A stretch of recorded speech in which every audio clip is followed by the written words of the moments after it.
So this is part two to the message on how you're living your life, right?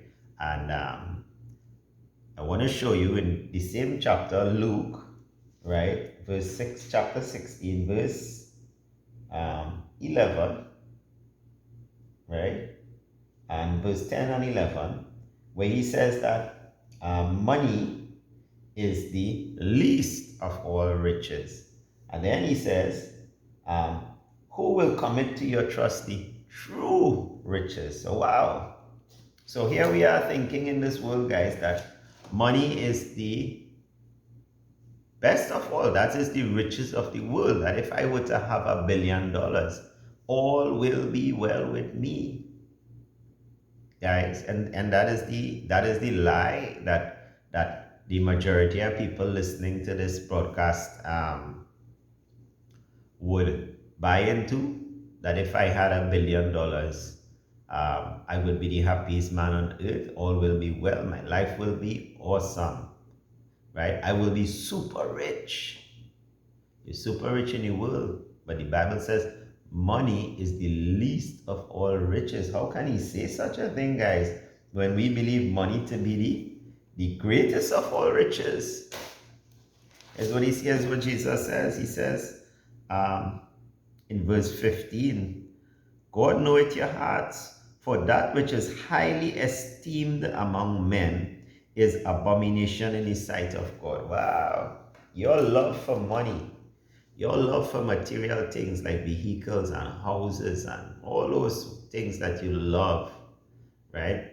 He says, because he's in verse 14, he says, they are covetous people. They lust over things.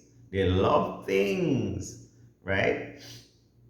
And he says, that which is highly esteemed among men is an abomination. He didn't use a simple word, in the sight of God. It's an abomination. You who love all these earthly things, guys, who love the houses and the cars and the power and the fame, and he says those things are an abomination, an insult to God, guys.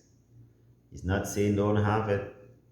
He's saying don't love it, don't live for it, guys, right? So, he's teaching us here that the thing that we esteem to be the greatest in our life is actually the least in our lives. And we need to start seeing money like that, guys. Not seeing money as our God, as the greatest thing in our lives, as what we are living for. If we're living for it, then it's the greatest thing in our lives. He says, no, it is the least. So then, what is there that is greater than money? I'll tell you. There are treasures in heaven. There are heavenly treasures that God gives unto you, that money can never give unto you. And I'll list them: joy, peace, righteousness, gladness, health, wisdom, understanding, strength, self-control. These are things that money cannot give to you. And I'll give you a couple examples, guys. If you are sick, you will sell every last penny to get better, to offer relief. You know what people who are sick, what they do, guys? They go to the hospital, and the billions of dollars that they earn, they spend it out in the hospital. And they take all their money, right? All that money you work for, all that money you stored up that you could have given to the work of the kingdom, guys. You put it there, and now you get sick, and now you spend it there so that you can get better, right? That's where your money goes, right? They come and they take it from you, right? What? Because you trusted in money. And guess what? Money cannot help you. It could just give you a little bit of relief, guys, but you will continue to be in sickness, right? What is that treasure that God gives you? Healing. You won't know about healing. You will only know about doctors and medication. Why? Because Mammon was your God. God was not your God, right? So healing is more than money. Health is more than money. When you are healthy, guys, you feel good about, you can get up and live your life. Let me tell you something. The guy who has $1 billion or $100 billion and is sick in his bed, dog sick, I mean, with something bad, right? And has to take medication every day, is far worse off than the homeless guy who is strong and healthy and walking the road. Think about it.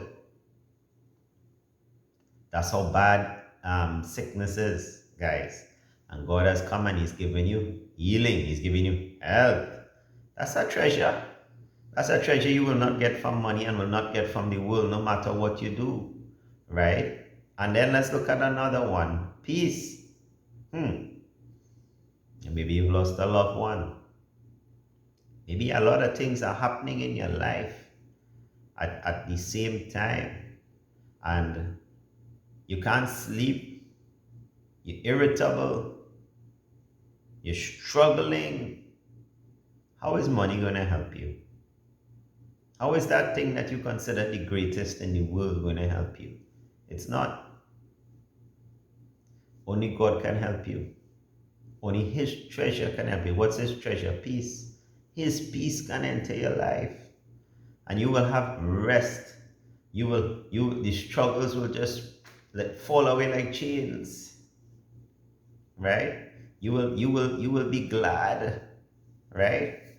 And you cannot get that from the world. So that's a heavenly treasure. And that is, trust me, if you are in a situation where you don't have that peace, that treasure will rank above your earthly treasure. You will sell that car if you have to, that thing you have treasured, right? Or that house you've treasured, just to get peace. Guess who will come and take your money? The counselor. Come and take all that thing you're living for. Because you know what? You need the peace. And you will sell whatever you have to sell to get the peace. Catch that, guys? Right? So there are many treasures that everything of God is way greater than. Let's look at righteousness now, guys. The treasure of righteousness. Can money stop your lusting habits? No. You could pay and go counseling, but you will still lust after the gambling. You'll still lust after the alcohol. You'll still lust after the drugs. You'll still lust after the sex, right? You will still lust after all these things that you want to stop, but you cannot stop. And guess what these lusts are doing? They are destroying your life. You have no peace. You're losing your home. You've lost your family. Why? Through these lusts, right?